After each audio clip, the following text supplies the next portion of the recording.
in what Michael Cohen says versus what the president says, and tie goes to the president. So, Kristen, if we look at this, it is interesting that there really is a no-win situation with the Democrats and this president. I mean, had he come back with a deal that we couldn't live with, he's already proven he's willing to come out of deals that he doesn't like the one with Iran. I think that the president understands that the American public is willing to give him more latitude on this issue because no past president with traditional approaches to the North Korea problem has succeeded. This goes back decades. So coming in and being unconventional, I think he gets much more latitude from the American public to try something different, to at times diplomacy via tweet. Remember that he was Rocket Man for a while before. It's the sort of thing where the president's tweets sometimes give me heartburn, but in this case, when it comes to North Korea, the unconventional approach is something that I think public opinion is a little more on his side with regards to. Now, the one criticism of the President's Summit that I think does have a kernel of truth to it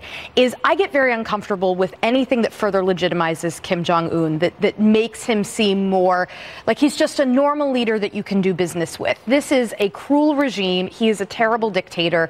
The fact that Otto Warmbier's parents, whether it was a misunderstanding of the statement or not, felt that they needed to come out and reaffirm America's the position that, hey, it was wrong what happened to their son in North Korea, the fact that he's died.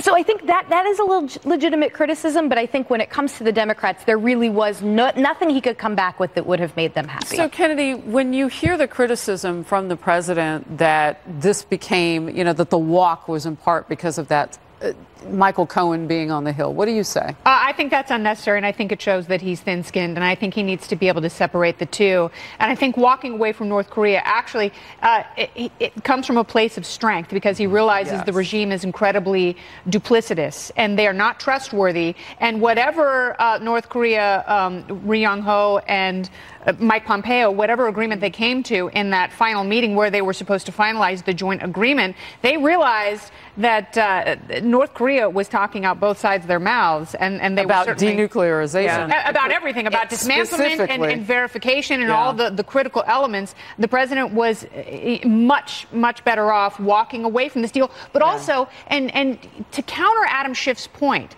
I actually think it's better for Kim Jong-un to be in an aspirational position and to look out and see Western journalists and interact in this way and say, I want to be a part of this. How can I get there? And the West saying, it made news no, not right when now. Kim Jong-un took that reporter's question from America. I mean, so they have to change. They have to do something concrete. It did. And this isn't a sunshine policy. This is not strategic patience. This is different, and they have to realize that as well. And how are we worse off that Kim Jong-un is no longer testing? How are we worse off that we've gotten remains from generals dead soldiers? Tell me that we're better off. They want a communique.